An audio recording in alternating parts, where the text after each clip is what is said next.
रुक्मणी जी के भवन में आए लगभग 1-1.5 साल बाद। तो आए तो फिर से स्वागत, भगवान ने फिर से लड्डू खिलाया। अंत में जाकर के नारद जी ने प्रणाम किया भगवान को, बोले प्रभु आपकी लीला आप ही जानो, ये संसार के लोगों के बस की बात नहीं है, आपकी लीला का अनुकरण करना। भगवान तभी नारद से कहते हैं मेरी करनी को कोई नहीं कर सकता, इसलिए क्या करो, जो मैं कहता हूं केवल वो करो। मेरी करनी को कोई अपनाने का प्रयास करेगा तो फंसेगा। इस प्रकार भगवान की दिनचर्या, ग्रहचर्या, और फिर ग्रहचर्या के बाद आई भगवान की दिनचर्या। सुबह से शाम तक क्या करते हैं, भागवत में वर्णन, भगवान कब उठते हैं, बोले ब्रह्म वेला में उठ जाते हैं। ब्रह्म वेला शुरू होती है 3:40 पर। 3:40 पर भगवान उत्थापन उठ जाते हैं और उठ के स्नान कर लेते हैं। स्नान करके भगवान सबसे पहले क्या करते हैं, सबसे पहले पांचजन्य शंख का नाद करते हैं, पूरी द्वारिका की नगरी को उठाते हैं भगवान शंख बजा के। और तत्पश्चात गौशाला में जाकर के गायों की सेवा करते हैं और गायों को प्रणाम करने के बाद पुनः अपने कक्ष में आकर के भगवान नेत्र बंद करके श्री राधा श्री राधा श्री राधा किशोरी जी का स्मरण करते हैं। रुक्मणी जी कहने लगी, बोले आप नित्य उठ करके किशोरी जी का ध्यान करते हो, राधा रानी का ध्यान करते हो, अपने भक्तों का स्मरण करते हो, क्या हमसे भी ज्यादा श्रेष्ठ हैं वो? भगवान बोले आप कभी मिलोगी श्री किशोरी जी से, राधा रानी से, तो आपको पता चलेगा उनमें विशेषता क्या है। कथा आती है भगवान को एक बार ज्वर चढ़ गया, बुखार आ गया, तो श्री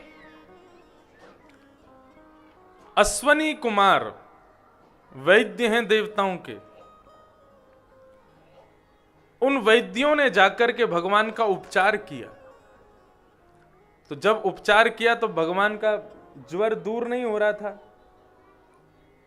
थोड़ा ऐसे तिरछा ही रखो, बस। भगवान का उपचार किया लेकिन भगवान का ज्वर तब भी ठीक नहीं हुआ। भगवान ने इशारे से अश्वनी कुमार से कहा और समझा दिया क्या कहना है। अश्वनी कुमार बाहर आए, आकर के रुक्मणी जी को बोले देवी आपको भगवान की औषधि मंगानी पड़ेगी। क्या औषधि है? बोले कोई वैष्णव भक्त, भगवान का प्रिय भक्त यदि अपनी चरण की रज भगवान को दे दे, वो भगवान के मुख से लगा दी जाए, मस्तिष्क से लगा दी जाए, भगवान के पूरे अंग पर उसका लेपन कर दिया जाए, तो भगवान का ज्वर ठीक हो जाएगा। रुक्मणी जी बोली ऐसा कौन कर सकता है? तब रुक्मणी जी ने नारद जी को बुलाया। नारद जी आपसे बड़ा प्रभु का भक्त कोई नहीं है, आप निष्काम भक्त हैं, आप अपनी चरण रज दे दीजिए, भगवान को लगानी है। नारद जी महाराज बोले देवी हमको नरक जाना है भगवान को अपनी चरण रज दे करके? ऐसा कदापि नहीं करेंगे, हम कभी नहीं कर सकते। रुक्मणी जी बोली क्या करें, भगवान ज्वर बढ़ता ही जा रहा है, कुछ तो करना पड़ेगा। नारद जी महाराज बोले रुकिए मैं जाता हूं, कहीं से लेके आता हूं। ध्रुव के पास गए, प्रहलाद के पास गए, सभी भक्तों के पास नारद जी गए, लेकिन सबने अपनी रज भगवान के शीश पर लगाने से सबने इनकार कर दिया। बोले कि हम ऐसा कभी नहीं कर सकते। नारद जी महाराज दुखी होकर के ब्रजमंडल पहुंचे, यमुना नदी के किनारे बैठे थे, तभी कुछ गोपियां, ब्रज की गोपियां जल भरने के लिए आईं। नारद जी को देखा, नारद कैसे हो, ठीक हो? बोले हाँ ठीक है। और हमारो कन्हैया कैसे हो, द्वारिकाधीश बन गए हो है आजकल, ठीक है? बाकी बहुत सारे ब्याह गए हमने सुनो है, सब ठीक है? बोले क्या ठीक है, द्वारिकाधीश को ज्वर चढ़ा है, बुखार आया है और चिंतित हैं, व्यथित हैं भगवान, उनका ज्वर कैसे दूर होगा?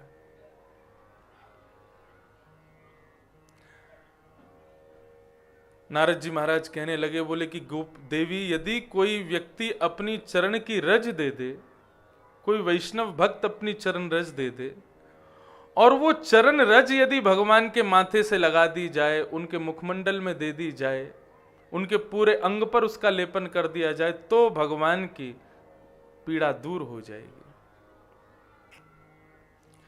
इस बात को जैसे ही सुना गोपियां सब गई हैं यमुना में जाकर के अपने चरण गीले किए और यमुना की जो रज है उसको अपने संपूर्ण पैरों पर लेप करके सबने अपने अपने साड़ी के पल्लू फाड़ फाड़ करके अपने चरण की रज को इकट्ठा कर दिया और इकट्ठा करके नारद जी को दे दिया।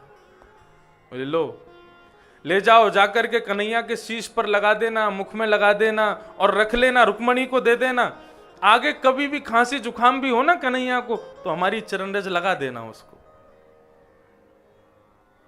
नारद जी महाराज बोले आपको पता है आप क्या कर रही हो? कृष्ण साक्षात ईश्वर है, उनकी तरफ चरण करके बैठना तक अपराध पाप माना जाता है और आप अपनी चरण की रज दे रही हो। सब भक्तों ने वैष्णवों ने मना कर दिया लेकिन आपको संकोच नहीं हो रहा। नरक जाना पड़ेगा, 100 वर्ष तक नरक में सड़ना पड़ेगा भगवान के साथ ऐसा करने पर। गोपियां सब नेत्र बंद करके रुदन करती हैं और नारद जी से कहती हैं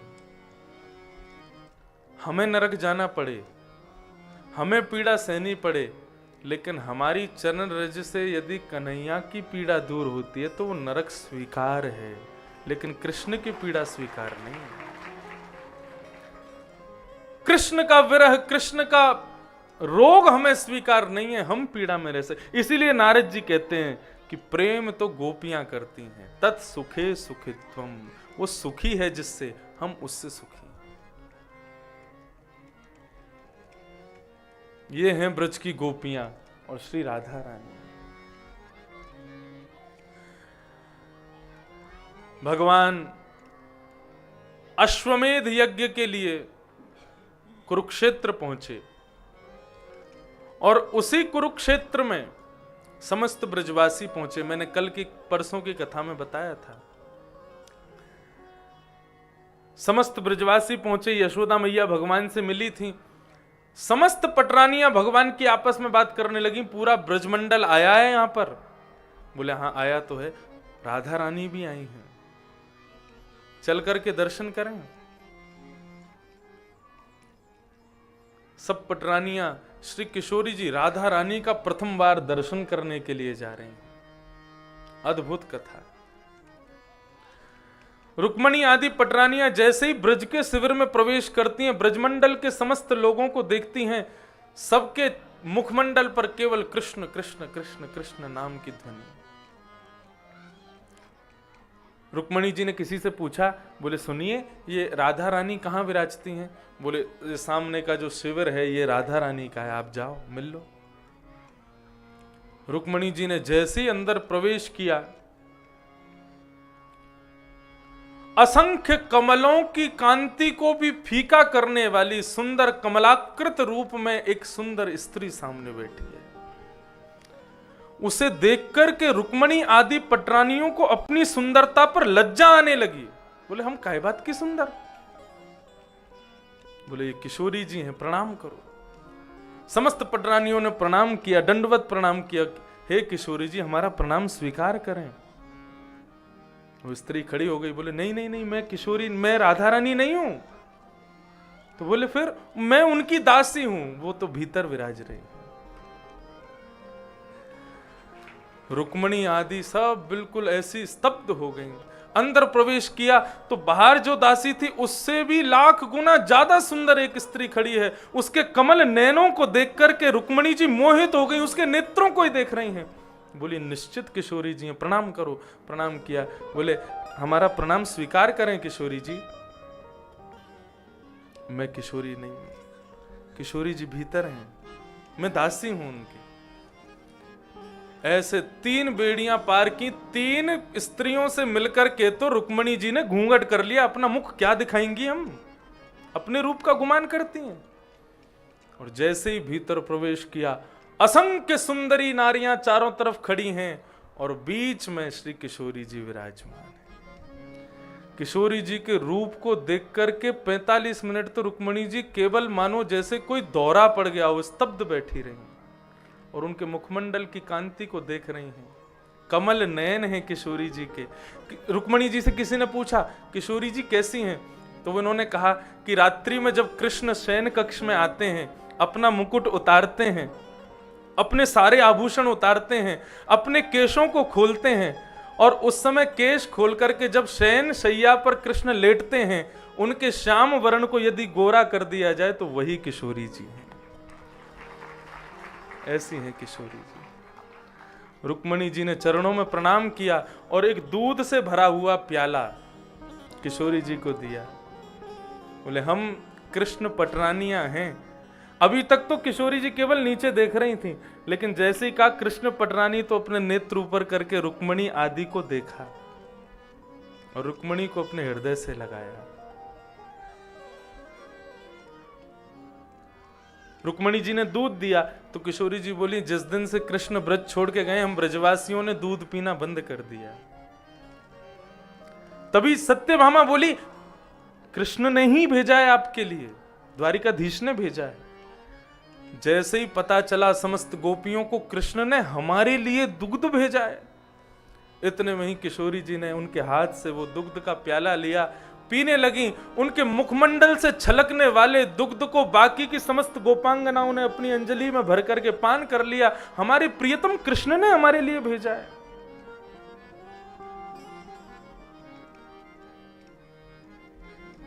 मैं एक भाव गाता हूं बंधुओं, राधा रानी को समझना साधारण बात नहीं है। उनके रूप को मैं हर कथा में प्रकट नहीं करता।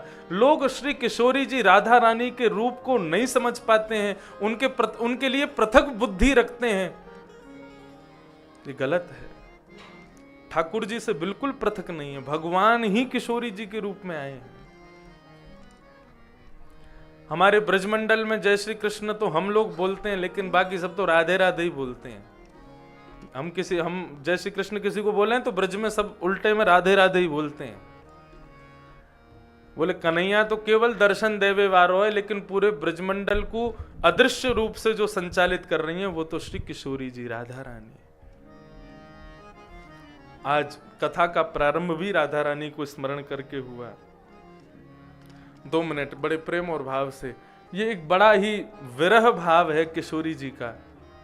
मेरे साथ में गाइए। किसी भक्त ने गाया है वृंदावन में, मोहे तो भरोसो है तेरो री किशोरी राधे, मोहे तो भरोसो है तेरो री किशोरी राधे, मोहे तो भरोसो है तेरो री किशोरी राधे। गाइए। मोहे तो भरोसो है तेरो री किशोरी राधे, मोहे तो भरोसो है तेरो री किशोरी राधे, मोहे तो भरोसो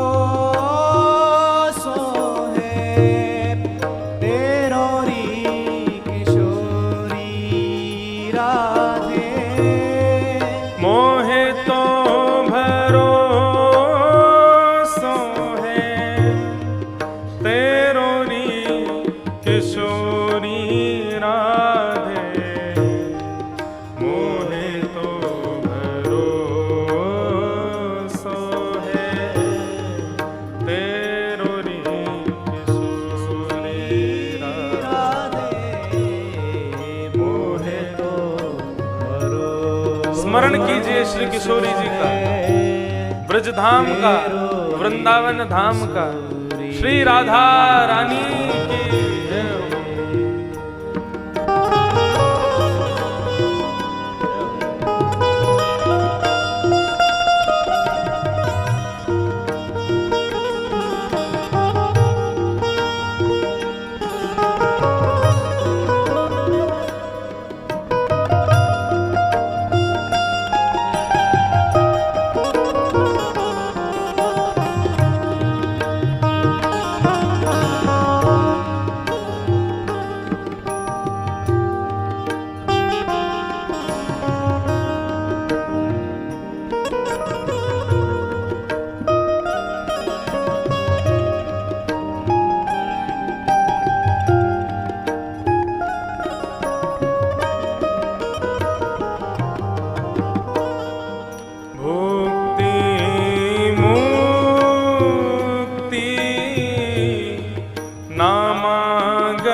अपनो जान संभालो किशोरी राधे, अपनो जान संभालो किशोरी राधे, अपनो जान संभालो किशोरी राधे, अपनो जान संभालो किशोरी राधे, मोहे तो भरोसा है तेरो री किशोरी राधे, मोहे तो भरोसा है तेरो री किशोरी तेरो री किशोरी राधे, तेरो री किशोरी तेरो री किशोरी राधे, तेरो री राधा रानी की जय। तो इस प्रकार समस्त पटरानियों को श्री किशोरी जी के दर्शन हुए, श्री राधा रानी के दर्शन हुए, और जिस अभिमान में ये रहती थी कि हम बहुत सुंदरी हैं, वो अभिमान सबका दूर हुआ। समस्त पटरानियों ने किशोरी जी के दर्शन किए। भगवान राजसूय यज्ञ के लिए हस्तिनापुर पहुंचे जरासंध का उद्धार करते हुए। ये कथा भी मैं बीच में एक दिन सुना चुका हूं। भगवान असंख्य राजाओं को लेकर के हस्तिनापुर पहुंचे और वहां जाकर के अश्वमेध यज्ञ कराया। अग्र पूजा किसकी हो ये बात का प्रस्ताव रखा तो सबने भगवान का नाम लिया। भगवान का नाम सुनते ही शिशुपाल गुस्सा हो गया, गालियां देने लगा। 101 गाली होते ही भगवान का सुदर्शन चक्र निकला और शिशुपाल का सर धड़ से अलग हो गया।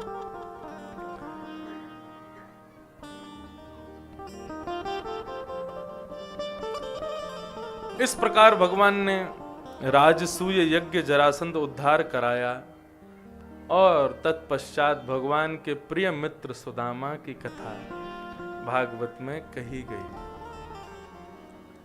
आज परम सौभाग्य हम आप सब लोगों का कि आज विश्राम के सत्र में कथा में हम आप लोगों पर कृपा करने के लिए परम पूजनीय पूज्य सद्गुरुदेव पूज्य पिताजी महाराज आज कथा में पधारे हैं।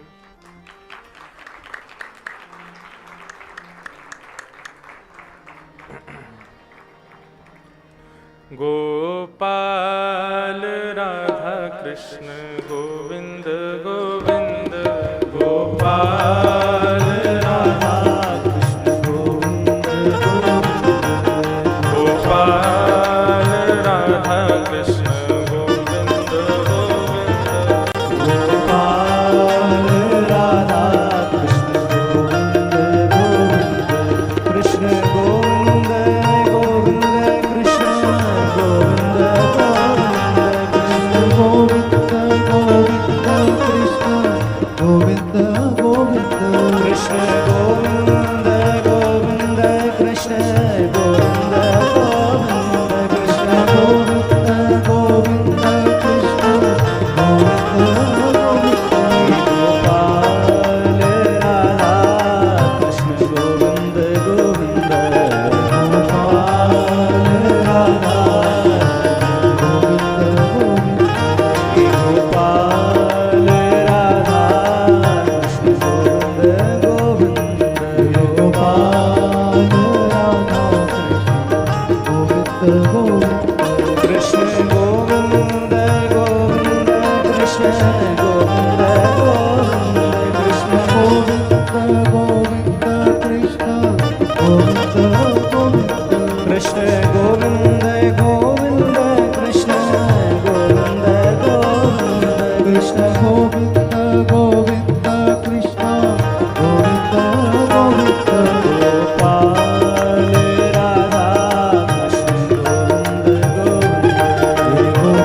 सद्गुरुदेव भगवान की परम सौभाग्य आज हम सब लोगों का कि आज कथा के विश्राम सत्र में परम पूजनीय प्रातस्मरणीय सद्गुरुदेव भगवान पूज्य पिताजी महाराज आज कथा में पधारे हैं हम सबको आशीष देने के लिए। श्रीधाम वृंदावन से मानो इस 8 दिवसीय कथा में आज श्री किशोरी जी खूब बरस रही हैं, तो किशोरी जी ने वृंदावन से, अब वृंदावन का कोई व्यक्ति आया है तो वृंदावन की रजकण कहीं ना कहीं बैठ के तो आई होगी साथ में, तो वृंदावन की वो रज वो कण भी आपके साथ यहाँ श्री किशोरी जी ने भेजी है हम आप सब पर कृपा करने के लिए। और एक भाव की अनुभूति अभी अभी मुझे हो रही थी कि जिस प्रकार पहली बार स्कूल पढ़ने कोई बालक जाता है उसको फिर घर से मम्मी पापा लेने जाते हैं ना, ऐसे लॉकडाउन के बाद ये कथा में मानो पिताजी यहाँ से हमको वापस अब घर ले जाने आए हैं। तो आज पूज्य गुरुदेव पधारे हैं, बड़ी कृपा हम आप सब लोगों को आशीर्वचन श्रवण को भी प्राप्त होगा। कथा प्रसंग को हम लोग पहले श्रवण कर लें, श्रीमद् भागवत को विश्राम की ओर ले चलें, तत्पश्चात आपके भी आशीर्वचन हम आप सब लोगों पर होंगे। अब बीज तो हमने 8 दिन में बो दिए इतने लोगों के हृदय में, लेकिन वो बीज वृक्ष कब बनेंगे, पुष्पित फलित कब होंगे, जब मेघमालाएं आकर के उस बीज पर बरसेंगी। तो हमने बीज तो बो दिए, लेकिन आज आप सबके हृदय रूपी पटल पर जो बीज बोए हैं उन पर बरसने के लिए पूज्य गुरुदेव पधारे, उन सबको पुष्पित फलित और पल्लवित करने के लिए आपका आगमन हुआ है। हम सब लोग खूब आनंद से श्रवण करेंगे। पहले कथा प्रसंग सुने। स्वधर्मा सभा में एक दिन दुर्योधन, जल में थल की भ्रांति हुई। कई बार ऐसा होता है कि हम रोड पर चलते हैं, जब ग्रीष्म ऋतु होती है, गर्मी का समय होता है, तो हमको दूर लगता है कि जल है, लेकिन जब पास आते हैं तब पता चलता है कि नहीं, वो तो एक सूर्य के प्रकाश से हमको ऐसा लग रहा था। ऐसे ही जल में थल में जल की और जल में थल की भ्रांति हुई दुर्योधन को। चल रहा था तो वो साधारण पत्थर ही, लेकिन उसको लगा शायद जल है, तो वहां से बच करके जाने लगा। और एक जगह वास्तव में जल था तो दुर्योधन को लगा कि नहीं, ये तो थल ही होगा, उसमें जैसे ही गया तो गिर गया, डूब गया। ये दृश्य देख रही थी द्रौपदी, और उन्होंने कह दिया, बोले अंधे के तो अंधे ही होते हैं। मुस्कुरा गई, हंस दी उसके इस विषय पर। इसी बात से नाराज हो गए दुर्योधन, और यहीं बीज बुब गया महाभारत युद्ध का। लड़ाई की जड़ होती है हंसी, और बीमारी की जड़ होती है खांसी। ये हंसी और खांसी, ये दोनों ही जड़ होती हैं लड़ाई और बीमारी के। दुर्योधन के प्रति ये भाव रखा। दुर्योधन ने सुनिश्चित कर लिया अब तो महाभारत युद्ध होगा। दुर्योधन और अर्जुन दोनों द्वारिकाधीश के पास पहुंचे, भगवान से जाकर के कहने लगे, आप किसके पक्ष में रहोगे, बताओ, महाभारत युद्ध होगा अब। भगवान बोले, ये तो बड़ी विडंबना है, हम एक का नाम कैसे ले सकते हैं, तुम में से दोनों में से जिसकी इच्छा हो हमको रख लो, लेकिन हमारा नियम रहेगा क्या, महाभारत युद्ध में हम शस्त्र नहीं उठाएंगे। और भाई तुम दोनों ही भाई हो, तुम दोनों की भलाई हम सोचेंगे, तो एक तरफ मैं रहूंगा, एक तरफ द्वारिका की पूरी सेना खड़ी कर दूंगा। मैं जहां रहूंगा वहां मेरी सेना नहीं रहेगी। दोनों के प्रति समानता का भाव रखेंगे, लेकिन मैं जिस जगह रहूंगा वहां पर शस्त्र धारण नहीं करूंगा। दुर्योधन ने कहा, तो फिर आपकी पूजा थोड़ी करेंगे हम तो आपकी सेना ले जाएंगे। भगवान बोले, ले जाओ। सेना लेकर के दुर्योधन चला गया। भगवान अर्जुन को बोले, फंस गए अब तुमको हमको रखना पड़ेगा अपने पास, और हम तो शस्त्र उठाएंगे नहीं। तेरे लिए तो मैंने ये सब विभाजन किया था, क्योंकि दुर्योधन आदि तो पहले से ही मुझे मांग रहे थे। मैं उसके पक्ष में चला जाता, तू सेना ले लेता, तो कम से कम पांडवों की इस महाभारत युद्ध में पांडव कौरवों में इतनी शक्ति, पांडवों के पास द्वारिका की सेना होती तो थोड़ा बल तो बढ़ जाता। क्यों नहीं मांगी तूने सेना? अब तेरे पक्ष में मुझको आना पड़ेगा और मैं कुछ नहीं करूंगा, शस्त्र भी धारण नहीं करूंगा। अर्जुन के नेत्र सजल हो गए। भगवान के चरणों में प्रणाम करके अर्जुन कहता है, आपको ये भ्रांति हुई है कि मैं आपसे आपको मांगने आया था। मैं ना तो आपसे आपको मांगने आया हूं और ना ही मैं आपसे कुछ और मांगने आया हूं। मैं मांगने नहीं आया हूं प्रभु। भगवान बोले तो फिर क्यों आए हो? अर्जुन तुरंत चरणों में गिर गया, बोले महाभारत का युद्ध सामने है प्रभु, मैं अकेला नहीं लड़ पाऊंगा। इस युद्ध में मुझे क्या करना चाहिए मुझे नहीं पता। मैं आपको मांगने नहीं, खुद को देने आया हूं कि मुझे रख लो। अब मेरे सिर पर हाथ रख करके मुझे बताओ मैं क्या करूं। भगवान इसी बात से रीझ गए अर्जुन की से। जिम्मेवारियां अपने ऊपर मत रखो ज्यादा, भगवान पर छोड़ो। आज कोई सज्जन मिलने आए हुए बड़े दुखी, इतने दुखी थे कि मेरे पास बैठ के रोने लगे अपने पुत्र के किसी क्रिया से। और क्या करें महाराज जी, हमारे हाथ में नहीं, हम इतने दुखी हैं कि हम उसको सुधार नहीं पा रहे, आप कोई मार्ग बताओ। ऐसी स्थिति जब सामने आती है तो मन में विचार आता है कि क्या किया जाए, कैसे किया जाए। लेकिन भगवान की बात माने तो, भागवत की बात माने तो पूर्ण समर्पण किसे कहते हैं? अपने ऊपर जिम्मेवारी रखो ही मत। यदि पुत्र पुत्री आदि ये सब आपको दुखी करते हैं, भगवान पर छोड़ दो। आपने अपना कर्तव्य निर्वहन कर लिया, आपने अपने कर्तव्यों का पालन कर लिया, आपने उनको सही सलामत कर दिया, अब भी वे आपका सम्मान नहीं करते, आपसे प्रेम नहीं करते, आपके बताए गए मार्ग पर नहीं चलते, जिसमें परिवार की भलाई हो वो नहीं करते, तो ऐसे पुत्रों को, ऐसे पुत्रियों को भगवान पर छोड़ दो, अपने हाथ में मत रखो।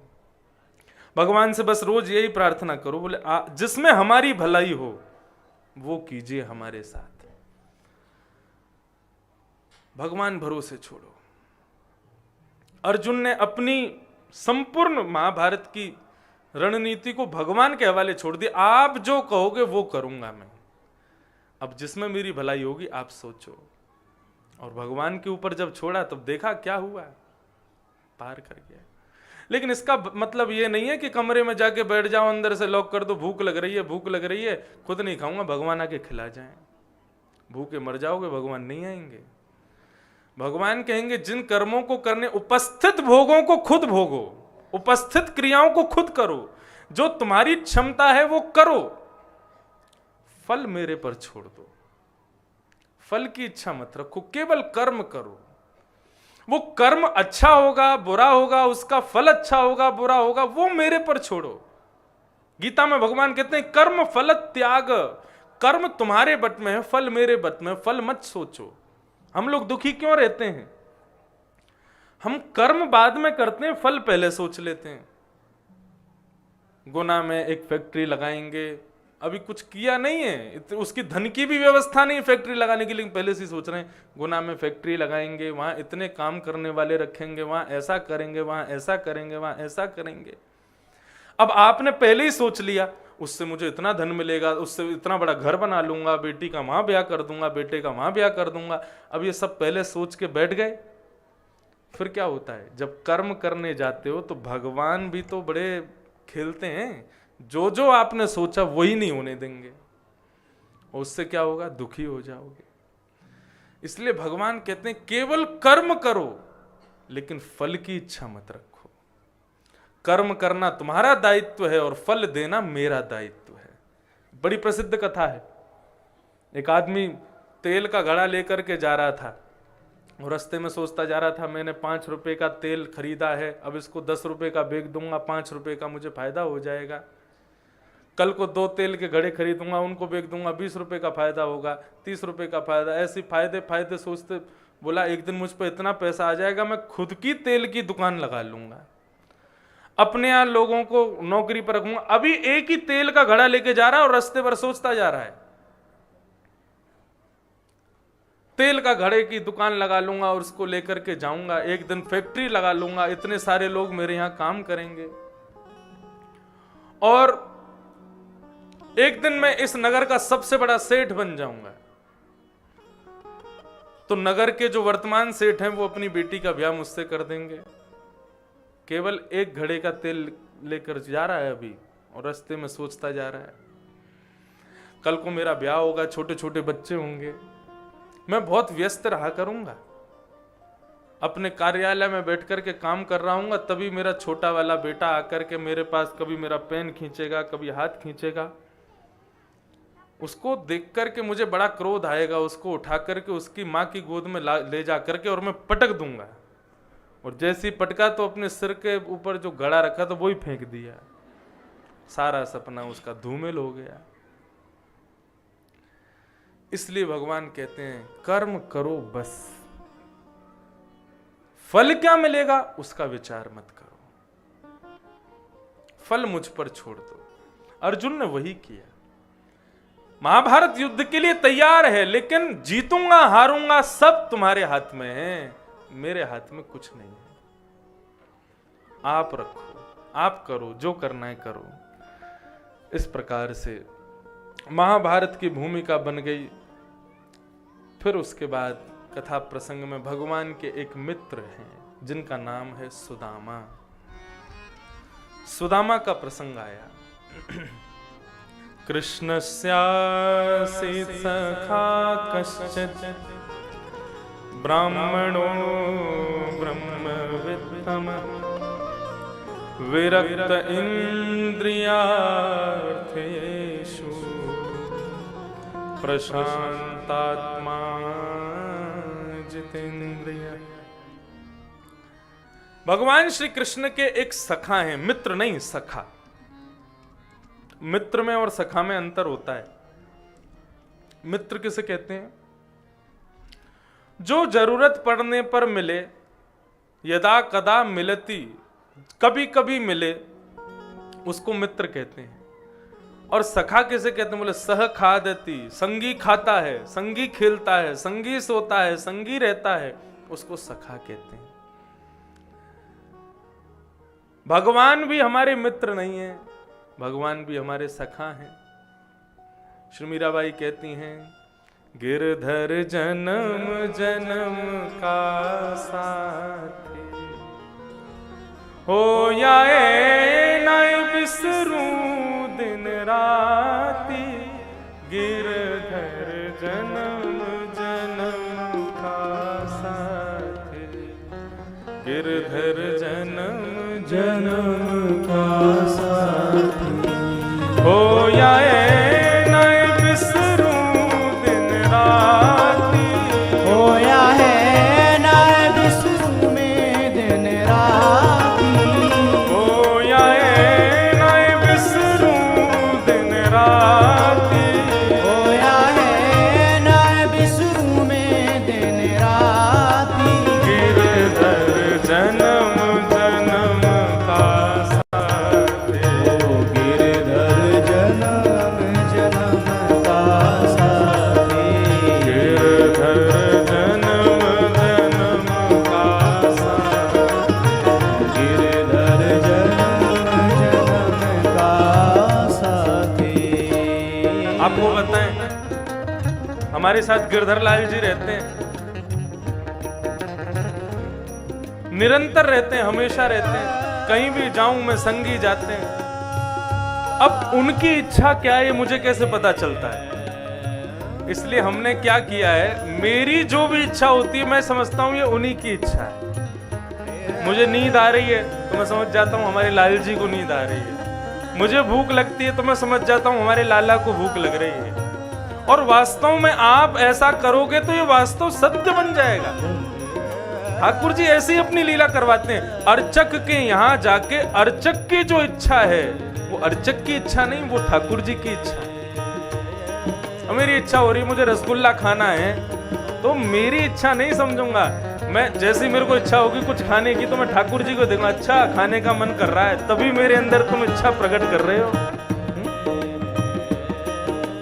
ऐसी भावना भगवान संगी खाते हैं, संगी रहते हैं, संगी सोते हैं, संगी सब काम। अब आपको क्या बताएं हम, हमारे लाल जी, इनको हम विदेश ले गए अपने साथ, 2 महीना हमारे साथ विदेश रहे।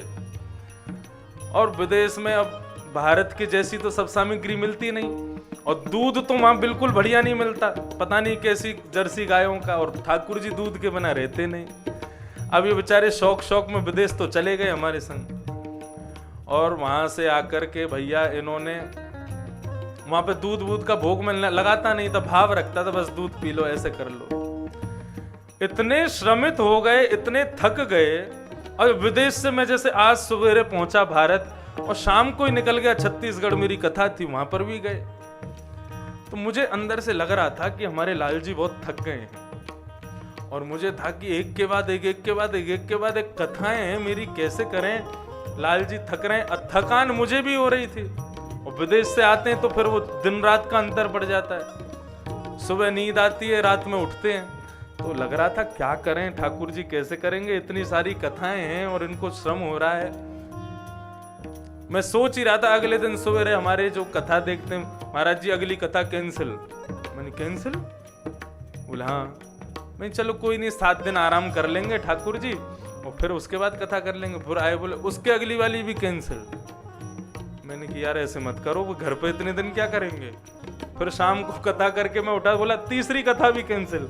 फिर मैंने जाके इनको लड्डू का भोग लगाया। मैंने कि अपनी सेवा करवानी है, बढ़िया बढ़िया उत्सव करवाने, कथा तो करवाओ हमारी। तो ऐसे हैं ठाकुर जी, इनकी जो इच्छा होती है ये अपने अर्चक के द्वारा उसको पूरी करवाते हैं। इसलिए मीराबाई कहती हैं, ओ गिरधर जन्म जन्म का साथ, गिरधर जन्म जन्म का साथी। ओ याए नाय बिसरूं दिन राती, ओ याए नाय बिसरूं में दिन राती। ओ याए नाय बिसरूं दिन राती, ओ याए नाय बिसरूं में दिन राती। गिरधर जन्म जन्म का साथ, गिरधर जन्म जन्म का साथी। गिरधर जन्म जन्म का साथ, गिरधर जन्म जन्म का साथी। ओ इनके बिन मोहे कल न परत है, जानत मेरी छाती। इनके बिन मुहे कल ना परत है, जानत मेरी छाती। इनके बिन मोहे कल न परत है, जानत मेरी छाती। इनके बिन मुहे कल ना परत है, जानत मेरी छाती। ओ ऊंचे चढ़ चढ़ पंथ निहारूं, ऊंचे चढ़ चढ़ पंथ निहारूं।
सुनो क्या कहते हैं। ये संसार सकल जग झूठो झूठा कुल रान्याता। ये संसार सकल जग झूठा झूठा कुल रान्याता। ये संसार सकल जग झूठा झूठा कुल रान्याता। ये संसार सकल जग झूठा झूठा कुल रान्याता। तो कर जोड़ा रज करूं छू। कोई कर जोड़ा रज करूं छू। तो कर जोड़ा रज करूं छू। कोई कर जोड़ा रज करूं छू। सुन ली जो मारी बात गिरधर जन्म जन्म का साथ। गिरधर जन्म जन्म का साथी। ओ याए नाय बिसरूं दिन राती। होया है नाय बिसरू में दिन राती। ओ याए नाय बिसरूं दिन राती। होया है नाय बिसरू में दिन राती। गिरधर जन्म जन्म का साथ। गिरधर जन्म जन्म का साथी। गिरधर जन्म जन्म का साथ। गिरधर जन्म जन्म का देखो साथी। आप लोग कल से तो परेशान हो गए नहीं, बस अब कुछ ही देर की बात और है। हमारे गिरधर लाल जी के लिए ही गा रहे हैं हम कि वो आज जा रहे हैं वृंदावन।